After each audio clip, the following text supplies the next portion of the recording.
Hi friends, అందరికీ నమస్కారం. అంజలి కథలకి స్వాగతం. ఈరోజు చందమామ కథ పేరు రత్నహారం. ఈ కథను రచించిన వారు హెచ్ సుగుణమణి గారు. ఒక గ్రామంలో ఒక జమీందారు, ఒక జాగీర్దారు ఉండేవారు. రెండు కుటుంబాల మధ్య కొంత స్నేహం ఉండేది. ఒకరోజు జమీందారు గారి కుమారుడి పెళ్లి ప్రధానం సందర్భంలో విందు జరిగింది. ఆ విందుకు అనేక మంది అతిథులు వచ్చారు. పెళ్లి కూతురికి పెట్టబోయే నగలని అతిథులందరికీ చూపి దాచిపెట్టేశారు. ఈ విందుకు జాగీర్దారు, భార్య, పిల్లలు కొంచెం ఆలస్యంగా వచ్చారు. అందుచేత వాళ్ళు ఆ నగలని చూడలేకపోయారు. జాగీర్దారు గారి కుమార్తె తార ఆ నగలను చూడలేకపోయినందుకు చాలా నొచ్చుకున్నది. ఆ నగలలో 2 లక్షల విలువ చేసే రత్నహారం ఉన్నదని ఆమె లోగడ విని ఉన్నది. తార జమీందారు కుమార్తె అయిన మాలిని వద్దకు వెళ్ళి ఆ రత్నహారాన్ని తనకొకసారి చూపించమని అడిగింది. కానీ గర్విష్టి అయిన మాలిని తారకి హారాన్ని చూపకపోగా ఆమె ఆలస్యంగా వచ్చినందుకు ఎత్తిపొడిచింది. విందు ప్రారంభమైంది. అందరూ ఫలహారాలు తీసుకుంటున్నారు. ఒక మూలగా ఒక వృద్ధుడు కూర్చొని ఉండటము తార గమనించింది. ఆయన చాలా సాదా అయిన బట్టలు ధరించి ఉన్నాడు. ఆయనను గురించి ఎవరూ పట్టించుకున్నట్లు లేదు. ఆయన జమీందారు వద్ద పూర్వం పనిచేసి ఉంటాడని, జమీందారు కొడుకు పెళ్లి ప్రధానం గురించి విని పిలవకుండానే వచ్చి ఉంటాడని తార ఊహించింది. అలా అనిపించగానే తారకి ఆయన మీద జాలి కలిగింది. ఆమె ఆయనను సమీపించి, తాత, మీకు తినటానికి ఏమైనా తెచ్చిపెట్టేనా అని అడిగింది. ఆయన ఏమీ జవాబు చెప్పకుండానే తార ఒక పళ్ళెంలో ఫలహారాలు తెచ్చి ఆయనకిచ్చింది. ఆయన తారతో, అమ్మాయి, రత్నహారం చూపమని నువ్వు మాలిని అడిగినట్లున్నావే, నీకు నిజంగానే చూడాలని ఉందా అన్నాడు. అవును తాత, ఆ హారం ఎలా ఉందని స్నేహితురాళ్ళు అడిగితే ఏం చెప్పను అన్నది తార. అయితే నా వెంటరా, నీకు ఆ హారాన్ని నేను చూపిస్తాను అంటూ వృద్ధుడు మేడ మీదకి దారి తీశాడు. తార ఆయన వెంట మెట్లెక్కుతూ, హారం ఎక్కడ ఉండేది మీకెలా తెలుసు అని అడిగింది. ఈ ఇంట నాకు తెలియని రహస్య ప్రదేశాలు లేవమ్మా అన్నాడు వృద్ధుడు. పైకి వెళ్ళాక ఆయన ఒక అలమారు సొరుగులో నుంచి ఒక ముక్కములు పెట్టె తీసి దాన్ని తెరిచాడు. ఆ పెట్టెలోనే రత్నహారం ఉన్నది.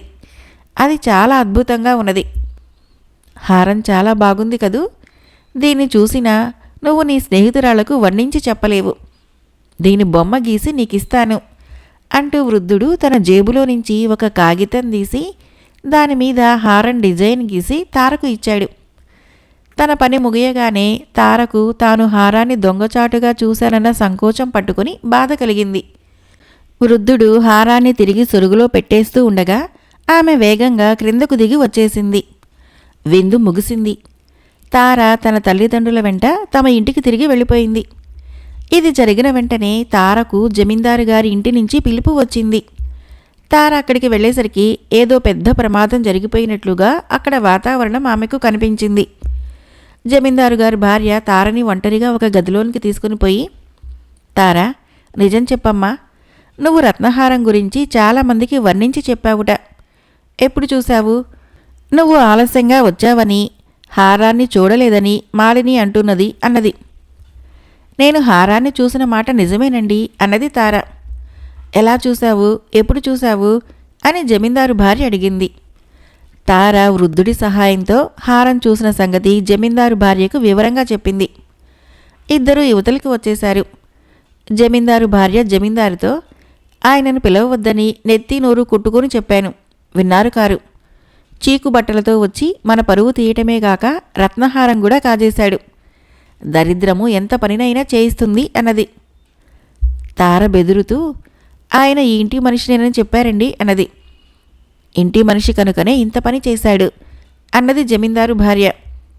వృద్ధుడికి వీళ్ళు దొంగతనం అంటగట్టడము తారకు బాధ కలిగించింది. ఆయనను దొంగ అనేవాళ్లు తారని తోడు దొంగ అనుకోక మానరు. వృద్ధుడు దొంగతనం చేయడని తార నమ్మకం. కానీ జమీందారు గారింట్లో రత్నహారాన్ని వాళ్ల బంధువే కాజేశాడని అంతా చెప్పుకుంటున్నారు. వృద్ధుడికి వచ్చిన అపఖ్యాతిని పోగొట్టడానికి ఏదైనా చెయ్యాలని తారకు అనిపించింది. కానీ ఆయన ఎక్కడుంటాడో. ఒకనాడు తార వృద్ధుడు గీసి ఇచ్చిన రత్నహారం బొమ్మ కాగితాన్ని చూస్తూ ఉండగా వెనక పక్కన అప్పారావు, రామాపురము అని అచ్చువేసి ఉండటం కనిపించింది. అప్పారావు వృద్ధుడి పేరు, రామాపురం ఆయన ఉండే ఊరి పేరు. రామాపురం వెళ్ళి ఆ అప్పారావుని కలుసుకొని ఆయన మీదకు వచ్చిన అపవాదు చెబితే గాని తారకు నిద్ర పట్టేటట్లు లేదు. తార సంగతి అంతా తల్లిదండ్రులకు చెప్పి తన అన్నను వెంటబెట్టుకుని రామాపురానికి వెళ్ళింది. ఆమె ఊహించినట్లు అక్కడ వృద్ధుడు ఉన్నాడు. కానీ ఆయన తార అనుకున్నట్లు బీదవాడు కాడు. ఆయన ఉండే ఇల్లు చాలా పెద్దది. ఆయన గొప్ప సంపన్నుడు. తారను చూడగానే అప్పారావు ఆశ్చర్యపోయి, ఏంటమ్మా ఇలా వచ్చావు అంటూ ఆహ్వానించాడు. తాతగారు, మీ మీద దొంగతనం ఆరోపించారు. నన్ను కూడా తోడు దొంగని చేసి మాట్లాడుతున్నారు. మీరు మా జమీందారు గారి బంధువేట గదా అన్నది తార. అప్పారావు గట్టిగా నవ్వి, ఆ హారం నేనే దొంగతనం చేశానని మా వాళ్ళు నాకు ఉత్తరం రాశారు. నేనింకా సమాధానం రాయలేదు. ఆ హారము నేనే మరొక రహస్య స్థానంలో దాచాను. కొంతకాలం వాళ్ళని ఏడిపించి అది ఎక్కడ ఉన్నది రాద్దామనుకుంటున్నాను. వాళ్ళు నీ మీద కూడా దొంగతనం ఆరోపిస్తారని ఊహించలేదు అన్నాడు. మీకు వారికి ఎలాంటి బంధుత్వము? వాళ్ళని మీరు ఏడిపించడం దేనికి అని తార ఆయన్ని అడిగింది. మీ జమీందారు నా అన్నే. ఇద్దరము ఒకే తల్లి బిడ్డలం. నేను యుక్త వయసు వచ్చిన దాకా ఆ ఇంటనే పెరిగాను. ఆ ఇంటి రహస్యాలు నాకు తెలిసినట్లు మా అన్నకు కూడా తెలియవు. మా అన్న జమీందారీకి రాగానే నేను కొద్ది డబ్బుతో బయటికి వచ్చేశాను. ఆ తర్వాత వ్యాపారం చేసి 10-12 లక్షలు సంపాదించుకున్నాను. ఈ సంగతి వాళ్లకు తెలియదు. నేను ఈ గ్రామంలో స్థిరపడినాకనే మా అన్నకు నా సంగతి తెలిపాను. వాళ్ళు చాలా గర్వపోతులు. సాదా బట్టలతో వస్తే నన్ను ఎలా చూశారో నువ్వే చూశావు కదా. వాళ్ళ గర్వం అణచాలని హారం దాచిపెట్టాను. త్వరలోనే కుర్రాడి పెళ్లి రాబోతున్నది. అందుచేత దాన్ని ఎక్కడ దాచానో వారికి రాద్దామనుకుంటున్నాను. కానీ ఇప్పుడు రాయను. వాళ్ళు నీకు దొంగతనం అంటగట్టారు కనుక నీ ద్వారానే వాళ్లకు ఆ హారం జాడ తెలిసేటట్లు చేస్తాను అన్నాడు అప్పారావు. ఆయన మరొక కాగితం మీద జమీందారు గారి ఇంటి ప్లాను గీసి హారం ఉన్న చోటు గుర్తుపెట్టాడు. ఆ కాగితం తీసుకుని తార అన్నతో సహా తమ గ్రామానికి తిరిగి వచ్చింది. ఆమె జమీందారు గారి ఇంటికి వెళ్ళి జమీందారు గారి భార్యతో, నేనొక చిన్న పరిశోధన చేశాను. మీ రత్నహారము మీ ఇంటనే ఉన్నదని నా నమ్మకము అంటూ ఇల్లంతా తిరిగి ఫలానా చోట వెతకమని చెప్పింది. ఆమె సూచించిన చోట ఒక రహస్యపు అరలో హారం దొరికింది. పోయిన రత్నహారాన్ని వెతికి ఇచ్చినందుకు అందరూ తారని మెచ్చుకున్నారు. మరొక కథ పేరు కోటలో పాగా. ఈ కథను రచించిన వారు వైదేహి గారు. పూర్వము వంగదేశాన్ని శ్రీకేతుడు అనే రాజు పరిపాలిస్తూ వచ్చాడు. వంగదేశానికి పొరుగున ఉన్న అంగదేశము శత్రురాజ్యం. అంగదేశరాజు వంగదేశాన్ని యుద్ధంలో జయించలేడు. అందుచేత ఆయన వంగరాజు కోటకు గల రహస్య మార్గాలని కనిపెట్టి మాయోపాయం చేత వంగరాజ్యాన్ని వశపరుచుకోవటానికి ప్రయత్నాలు చేయసాగాడు. ఇందుకుగాను ఆయన కొందరు గూఢచారులని వంగదేశానికి పంపాడు. అయితే వాళ్ల వలన ప్రయోజనం కలగలేదు. ఇలా ఉండగా వంగదేశపు ఆస్థాన పండితుడు చనిపోయాడు. ఆ పదవికి వంగరాజు కొత్త పండితుడిని నియమించే ప్రయత్నంలో ఉన్నాడు. అంగరాజు ఈ అవకాశం వినియోగించుకోదలచి తన అనుచరులలో పండితుడుగా చెప్పుకోదగ్గ అంగశాస్త్రి అనేవాణ్ణి శ్రీకేతుడి ఆస్థానానికి పంపించాడు. శ్రీకేతుడు అనేక మంది పండితులను ప్రశ్నించి వారిలో ఇద్దరిని ఎన్నుకున్నాడు. ఆ ఇద్దరిలో ఒకడు అంగశాస్త్రి, మరొకడు రామశాస్త్రి అనేవాడు.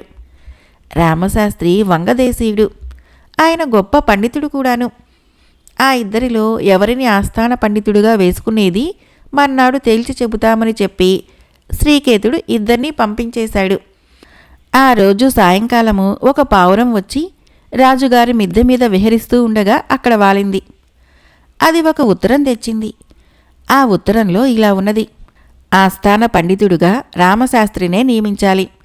అలా చెయ్యని పక్షంలో శత్రువుల వలన ప్రమాదం తప్పదు, జాగ్రత్త. ఈ బెదిరింపు ఉత్తరం చూసి రాజు మండిపడ్డాడు. ఇది రామశాస్త్రి పనే అయి ఉంటుందనుకుని ఆయన తన భటులను పిలిచి రామశాస్త్రిని ఖైదులో పెట్టించాడు. అంగశాస్త్రి తన ఎత్తుపారినందుకు పరమానందం చెందాడు. ఎందుకంటే ఆ ఉత్తరం పంపినవాడు అంగశాస్త్రే. ఇలా ఎందుకు జరిగినది బొత్తిగా అర్థం చేసుకోలేకపోయినవాడు రామశాస్త్రి. ఆయన రాజుగారితో కొద్దిసేపు మాట్లాడటానికి అనుమతి కోరాడు. రాత్రి పొద్దుపోయి రాజు ఖైదీలో ఉన్న రామశాస్త్రిని చూడబోయాడు. పావురం తెచ్చిన ఉత్తరాన్ని ఆయన రామశాస్త్రికి చూపించి, నీ నిర్బంధానికి కారణం ఇదే అన్నాడు.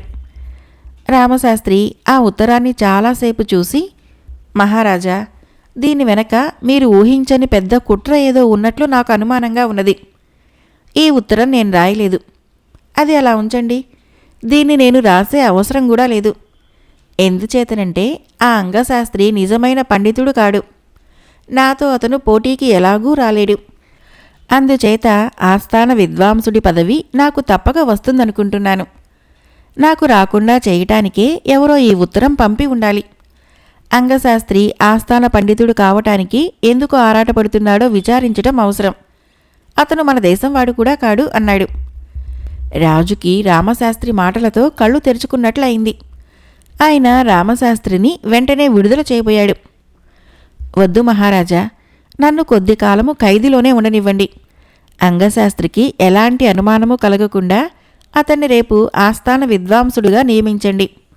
అతన్ని అహోరాత్రాలు గమనించడానికి సమర్థులైన వేగుల వాళ్ళని అతని పైన ఉంచండి. అతను శత్రు గూఢాచారి అని నా అనుమానము అన్నాడు రామశాస్త్రి. రాజు రామశాస్త్రిని ఖైదులో పెట్టించినందుకు పశ్చాత్తాపపడుతూ క్షమాపణ చెప్పుకుని ఇంటికి తిరిగి వెళ్ళాడు. మర్నాడు అంగశాస్త్రి దర్బారులో అధికారరీత్యా ఆస్థాన పండితుడుగా నియమింపబడ్డాడు. ఆయన ఉండటానికి ఒక విడిది ఏర్పాటు చేసి కొందరు సేవకుల్ని కూడా ఆయన వద్దకు పంపించారు. ఆయన తనకు కావలసిన వంటవాళ్ళని ఇతర నౌకర్లని ఎన్నుకుంటూ ఒక భీముడు లాంటి వాణ్ణి కూడా తీసుకున్నాడు. ఆ భీముడు లాంటివాడు బాగా కండలు తిరిగినవాడు, ఎంత బండ పనులైనా చేయగలిగినవాడు. అయితే వాడికి పుట్టెడు చెముడు. దానికి తోడు వాడు కొంచెం మందమతి. గట్టిగా అరిస్తేనే గాని వినిపించని ఆ వెర్రిబాగులవాడు తనకు ఎంతో అవసరమని అంగశాస్త్రికి తోచింది. ఆస్థాన పండితుడుగా అంగశాస్త్రిని నియమించిన రోజునే అంగదేశపు చారులు ఆయనను విడిదిలో చూడటానికి వచ్చారు. అంగశాస్త్రి వెర్రిబాగులవాణ్ణి తప్ప మిగిలిన సేవకులను ఏవో పనుల మీద పంపించేసి తనను చూడవచ్చిన వారితో చిన్నగా, నేను కోటలో పాగా వేసినట్టు మన రాజుగారికి కబురు పంపించండి అన్నాడు. ఆ భీముడు లాంటివాడు చెవిటివాడు కాదు, వెర్రిబాగులవాడు కాదు. వాడు రాజుగారు ఏర్పాటు చేసిన చారులందరిలోకి ముఖ్యుడు. వాడు ఒక క్షణం పాటు అవతలికి వెళ్ళి మరొక చారుడి ద్వారా రాజుగారికి వార్త పంపించాడు. అంగశాస్త్రిని చూడవచ్చిన వాళ్ళు వెళ్ళిపోయే లోపలనే రాజభటులు వచ్చి అంగశాస్త్రితో సహా అందర్నీ పట్టుకుని తిన్నగా బందిఖానాకు తీసుకుని పోయారు. ఆ రోజే రామశాస్త్రిని ఖైదీ నుంచి విడిపించి మర్నాడు సభలో రాజు రామశాస్త్రి చేసిన మహోపకారాన్ని వివరించి ఆయనను ఆస్థాన పండితుడుగా నియమించాడు. అంగశాస్త్రి మిగతా చారులు తాము శత్రురాజు పంపగా వచ్చిన వాళ్ళమేనని ఒప్పుకొని తేలిక శిక్షలు పొంది కారాగృహవాసం అనుభవించారు. మరొక కథ పేరు కోడళ్ల తిరుగుబాటు. ఒక గ్రామంలో ఒక అవధాన్లు గారు భార్య ఉండేవాళ్ళు. వారికి ఒక పెద్ద ఇల్లు, కొంత భూవసతి ఉండేది. వారికి ముగ్గురు కొడుకులు ఉదయం ఇంటి వద్ద భోజనాలు చేసి దగ్గరలో ఉన్న పట్టణాలకు వెళ్ళి ఉద్యోగాలు చేసుకొని తిరిగి చీకటి పడే వేళకు ఇంటికి వచ్చేవారు. గ్రామం గుడిలో రోజూ పురాణం చెప్పేవారు. అవధాన్లు గారు భార్య సాయంకాలం వేళ పురాణం వినటానికి వెళ్ళి చీకటి పడ్డాక బస్తీ నుంచి తిరిగి వచ్చి కొడుకులతో సహా ఇల్లు చేరుకునేవారు. అవధాన్లు గారి ముగ్గురు కొడుకులకి పట్నంలోనే పెళ్ళిళ్ళయ్యాయి. భార్యలు కాపురానికి వచ్చారు. వాళ్ళు ముగ్గురు పట్నంలో పుట్టి పెరిగిన వాళ్ళు. వాళ్ళ భర్తలు పట్నంలోనే ఉద్యోగాలు చేస్తున్నవాళ్ళు. పల్లెటూరు జీవితం గడపవలసి వచ్చింది. ఇది వాళ్ళకి నచ్చలేదు. సాయంకాలం పూట అత్తమామలు పురాణం వినటానికి వెళ్ళి చీకటి పడ్డాక తమ భర్తలతో ఇంటికి తిరిగి వచ్చే మధ్యకాలంలో ఆ తోటికోడళ్ళు తమ కష్టసుఖాలు మాట్లాడుకునేటందుకు బోరెడంత సావకాశం ఉండేది.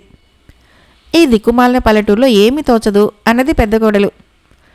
అవునక్క, ఈ ముసలాళ్ళ మూలానే మన మొగుళ్ళు ఈ పల్లెటూరు వదలకుండా ఉన్నారు అన్నది రెండోది. మా ఆయన పట్నంలో ఉద్యోగం చేస్తున్నాడనే కదా నన్ను మా వాళ్ళు ఇచ్చారు. పల్లెటూరి గబ్బిలాయిలాగా బతుకుతానని తెలిస్తే మా వాళ్ళు నన్ను ఇక్కడ ఇవ్వకనే పోదురు అన్నది మూడోది. మొగుళ్లను పోరి వాళ్ళ చేత బస్తీలో కాపురం పెట్టించడము సాధ్యమయ్యే పని కాదు. ఎందుకంటే అందుకు పెద్దవాళ్ళు ఎంత మాత్రమూ ఒప్పుకోరు. కొడుకులేమో తల్లిదండ్రుల మాట జవదాటరు. ఆ మాటకు వస్తే మనం మాత్రం ముసలాళ్ళ మాట జవదాటుతున్నామా అన్నది ఒకతే. అందుకే మనం మరీ అలుసైపోయాము అన్నది మరొకతే. వాళ్ళు చెప్పిన పనులు మనం చేయకపోతే ఏమైతుంది అన్నది మూడోది.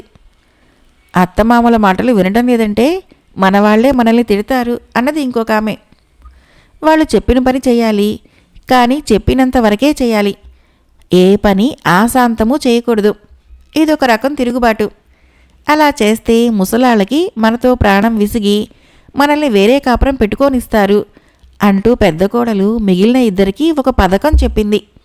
అది చాలా బాగుందని, అలాగే చేస్తామని మిగిలిన కోడళ్ళు కూడా అన్నారు.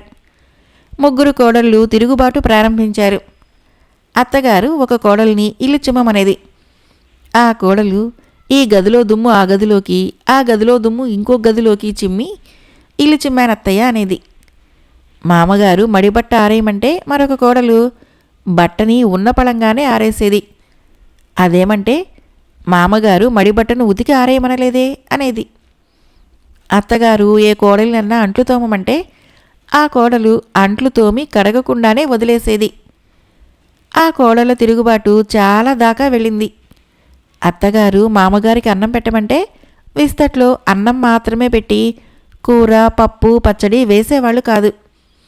పొయ్యి మీద నుంచి అన్నం గిన్నె దింపమంటే దింపి కట్టెలు ఆర్పేవాళ్ళు కాదు. పొయ్యి మీద ఏదన్నా మాడుతున్నదేమో చూడమంటే మాడేదానికేసి చూసి ఊరుకునేవాళ్ళు. కోడళ్ల ఈ ప్రవర్తన ముసలి వాళ్ళకి చాలా బాధాకరంగా పరిణమించింది. వాళ్ళు కోడళ్లను ఏమీ అనలేక కొడుకులతో చెప్పుకున్నారు. కొడుకులు అంతా విని మీరేమీ దిగులు పడకండి, వాళ్ళ సంగతి మేం చూస్తాము అన్నారు. వాళ్ళు ముగ్గురు తమలో తాము మాట్లాడుకున్నారు. వాళ్ళు తమ తమ భార్యలని సంక్రాంతి పండగ రాబోతున్నది, ఏం కావాలి అని అడిగారు. నాకు కంచిపట్టు చీరంటే ఎంతో ఇష్టము అన్నది పెద్ద కోడలు. నాకు బంగారు గాజులంటే తగని మోజు అన్నది రెండో కోడలు. నాకు చంద్రహారం మీద అమిత సరదా అన్నది మూడో కోడలు. ఇది జరిగాక ముగ్గురు కోడళ్ళు సంక్రాంతి పండగ కోసం ఆత్రంగా ఎదురు చూడసాగారు. మధ్య మధ్య వాళ్ళకి అనుమానం వస్తూ ఉండేది. పెద్ద కోడలు తాను కోరిన కంచిపట్టు చీర ఏ రంగుదో చెప్పలేదు. రెండో కోడలు తనకేం రకం బంగారు గాజులు కావాలో చెప్పలేదు. మూడో ఆవిడ చంద్రహారము బిళ్ళలు గుండ్రంగా ఉండాలో కోలగా ఉండాలో చెప్పలేదు. వాళ్ళ భర్తలు మళ్ళీ ఆ విషయం ఎత్తనే లేదు. ఇంతలో సంక్రాంతి రానే వచ్చింది. పండగ ముందు రోజు ముగ్గురు కొడుకులు ఏవేవో తెచ్చారు కూడా. పండగ రోజు కోడళ్ళ ఆనందం చెప్పనలవి కాదు. అందరూ సావిట్లో కూర్చొని ఉండగా పెద్ద కొడుకు కంచి పట్టు చీర తెచ్చి తల్లికిచ్చి, అమ్మా నువ్వు ఈ పట్టు చీర కట్టుకో, నా భార్య సంతోషిస్తుంది, దానికి కంచి పట్టు చీరంటే చాలా ఇష్టమట అన్నాడు. దానికి ఇష్టమైతే దానికే ఇవ్వలేకపోయావా అన్నది తల్లి. ఏం కావాలి అని అడిగానమ్మా, కంచి పట్టు చీర తనకి ఇష్టం అన్నదే కానీ కావాలని అనలేదు అన్నాడు పెద్ద కొడుకు. రెండో కొడుకు తల్లికి బంగారు గాజులిచ్చి, పెట్టుకోమ్మా, నీ కోడలికి ఇవంటే తగని మోజట అన్నాడు. మూడో కొడుకు తల్లికి చంద్రహారం ఇచ్చి అలాగే అన్నాడు. ముగ్గురు కోడళ్ల ముఖాలు అవమానంతో ముడుచుకుపోయాయి. వాళ్ళు దుఃఖం ఆపుకోలేకపోయారు. వాళ్ళు అత్తమామల కాళ్ళ మీద పడి తమకు తగిన శిక్ష అయిందని క్షమించమని అన్నారు. అత్తగారు కోడళ్లను బుజ్జగిస్తూ, మీ వస్తువులు మీరు తీసుకొండర్రా, ఈ వయసులో నాకు ఇవన్నీ కావాలా అన్నది. అటు తర్వాత ఆ కోడళ్ళు అత్తమామలని తల్లిదండ్రుల కన్నా ఎక్కువగా చూసుకుంటూ బుద్ధిగా మసులుకున్నారు. మరొక కథ పేరు బంగారు బాతుగుడ్లు. ఈ కథను రచించిన వారు జి. నిర్మల గారు. ఒక నగరంలో రాముడు అనే పేద యువకుడు ఉండేవాడు. వాడికి నాన్నవారెవరూ లేరు. వాడికి ఉన్నదల్లా ఒక కొంప, ఒక కోడి పెట్ట. రాముడు పగలల్లా నగరంలో కూలి పనులు చేసి ఆ డబ్బుతో తన పొట్ట నింపుకునేవాడు. ఒకరోజు సంపాదన దొరకపోతే తన కోడి పెట్టిన గుడ్లు ఉడకేసుకుని తిని మంచినీళ్లు తాగి తృప్తిగా పడుకునేవాడు. రాముడి ఇంటి పొరుగున గవరయ్య అనేవాడు ఉండేవాడు. గవరయ్య దురాశాపరుడే కాక ఒకరు పచ్చగా ఉంటే చూసి ఓర్చలేనివాడు. రాముడు చిల్లి గవ్వ చేయకపోయినా ఉన్నది తిని నిశ్చింతగా తిరుగుతూ ఉండటము గవరయ్యకు కడుపు మంటగా ఉండేది. బలిసి కొవ్వు పట్టి ఉన్న రాముడి కోడిపెట్టెను చూసి కూడా గవరయ్య అసూయపడేవాడు. ఒకనాడు రాముడి ఇంటిలో లేని సమయంలో గవరయ్య ఆ కోడిని పట్టి కోసి వండుకొని ఆరగించేశాడు. రాముడి ఇంటికి వచ్చి చూసేసరికి కోడి పెట్టలేదు. దాని ఈకలు అవి పొరుగువాడి ఆవరణలో కనిపించాయి. రాముడు గవరయ్య వద్దకు వెళ్ళి, నా కోడిని ఏం చేశావు అని అడిగాడు. మా పిల్లి ఎక్కడి నుంచో ఒక కోడిని తెచ్చి తినబోయింది. నేను ఆ కోడిని కాపాడదామనుకున్నాను. ఆ కోడి చావనే చచ్చింది. ఇక చేసేదేం లేక వండుకొని తిన్నాను. ఆ కోడి నీదేనని నాకేం తెలుసు అన్నాడు గవరయ్య. రాముడు మండిపడి, మర్యాదగా నా కోడిని నాకిస్తావా, రాజుగారి దగ్గర ఫిర్యాదు చేయమంటావా అని గవరయ్యను అడిగాడు. గవరయ్య భయపడ్డాడు. ఎందుకంటే రాజు న్యాయం చేయటంలో దయాదాక్షిణ్యాలు చూపేవాడు కాదు. గవరయ్యకు జరిమానా కానీ ఖైదు శిక్ష కానీ పడి తీరుతుంది. ఏదో ఒక విధంగా రాముడితో రాజీ పడటమే మంచిదని గవరయ్య రాముడికి ఒక బాతు పిల్లను ఇస్తూ, నీ కోడికి బదులుగా దీన్ని పట్టుకొని పో అన్నాడు. బంగారం లాంటి కోడిపోయినా బాతుపిల్ల అయినా దొరికినందుకు రాముడు ఊరటపడ్డాడు. కొంతకాలానికి బాతుపిల్ల పెరిగి గుడ్లు పెట్టసాగింది. ఇంతలో వర్షాకాలం వచ్చింది. ఒకనాటి రాత్రి వర్షం జోరుగా కురుస్తూ ఉండగా ఒక ఫకీరు వచ్చి గవరయ్య ఇంటి తలుపు తట్టాడు. ఎవరది? వేళాపాళలేదు. ఈ వర్షంలో నీకు తలుపెవరు తీస్తారు? వెళ్ళు వెళ్ళు అని ఫకీరుతో అని గవరయ్య ముసుగుతన్ని పడుకున్నాడు. ఫకీరు వచ్చి రాముడి ఇంటి తలుపు తట్టాడు. రాముడు తలుపు తెరిచి తడిసిపోయి చలికి వణుకుతున్న ఫకీర్ను చూసి లోపలికి రమ్మని అతడికి పొడి బట్టలిచ్చి చలి కాసుకోవటానికి చితుకుల మంట వేశాడు. ఆ మంట మీదనే 2 బాతుగుడ్లు ఉడకపెట్టి రాముడు ఫకీరుకు తినమని ఇచ్చాడు. బాతుగుడ్లు చాలా రుచిగా ఉన్నాయి నాయనా, నీదే బాతు అని ఫకీరు రాముడిని అడిగాడు. రాముడు గంప క్రింద నుంచి బాతును తెచ్చి ఫకీరుకు చూపించాడు. దేవుడు నీకు మేలు చేస్తాడు నాయనా అంటూ ఫకీరు బాతును నిమిరి వర్షం తగ్గిపోవటం చేత ఆ చీకట్లోనే వెళ్ళిపోయాడు. ఆ మర్నాటి నుంచి ఆ బాతు మామూలు గుడ్లకు బదులు బంగారు గుడ్లు పెట్టసాగింది. దానితో రాముడి దరిద్రం తీరిపోయింది. వాడు కూలికి వెళ్ళటం మానుకొని బాతు పెట్టే బంగారంతో తాను తిని మిగిలినది దానధర్మాలు చేయసాగాడు. కానీ వాడా పూరి కొంపను మాత్రము విడిచిపెట్టలేదు. గవరయ్యకు రాముడి జీవితంలో ఏదో మార్పు కలిగినట్లు తెలిసింది. కానీ అది ఎలా కలిగింది తెలియరాలేదు. అతను రాముడి మీద ఒక కన్ను వేసి ఉంచాడు. ఒకరోజు రాముడు బాతు ఉండే గంప నుంచి ఒక బంగారు గుడ్డు తీయటం గవరయ్య కంటపడింది. వెంటనే గవరయ్య గుండె అసూయతో అవిసిపోయింది. అది తన బాతే అయి ఉండటం చేత గవరయ్య కడుపు మంట మరింత అయింది. నా బాతుని నాకిచ్చెయ్యి అంటే రాముడు ఇవ్వడు. అందుచేత గవరయ్య తన నౌకర్లు ఇద్దరిని వెంటబెట్టుకొని రాజుగారి దర్బారుకు వెళ్ళి ఆయన న్యాయ విచారణ జరిపే సమయంలో, మహారాజా, నా పొరుగున ఉన్న రాముడనేవాడు నా బాతులని చాలా కాలంగా కాజేస్తున్నాడు. అవి ఒకటొకటే పోతుంటే ఏ గండు పిల్లో కాజేస్తుందనుకున్నాను. కానీ నిన్న రాత్రి రాముడు నా బాతును కాజేస్తూ ఉండగా ఈ మనుషులిద్దరూ చూశారు. ఏలినవారు నా బాతును నాకు తిరిగి ఇప్పించాలి అన్నాడు. రాజుగారు తన భటుల్ని పంపి రాముణ్ణి బాతుతో సహా దర్బారుకు పిలిపించాడు. నువ్వు నిన్న రాత్రి ఇతని బాతును దొంగిలించావట, నిజమేనా అని రాజు రాముణ్ణి అడిగాడు. గవరయ్యకి బాతు రహస్యం తెలిసిపోయిందని రాముడికి అర్థమైంది. మహారాజా, నేను దొంగతనం చేయలేదు. ఇది ఇతని బాతే. కానీ కొంతకాలం క్రితము నా కోడిని కాజేసి చంపి తిని దానికి బదులుగా నాకు ఈ బాతుని ఇచ్చాడు అన్నాడు రాముడు. అబద్ధం. నిన్న ఈ మనిషి దొంగతనం చేస్తూ ఉండగా చూసిన ఈ 2 సాక్షులు ఉన్నారు. వాడు చెప్పేదానికి సాక్షులెవరు అన్నాడు గవరయ్య.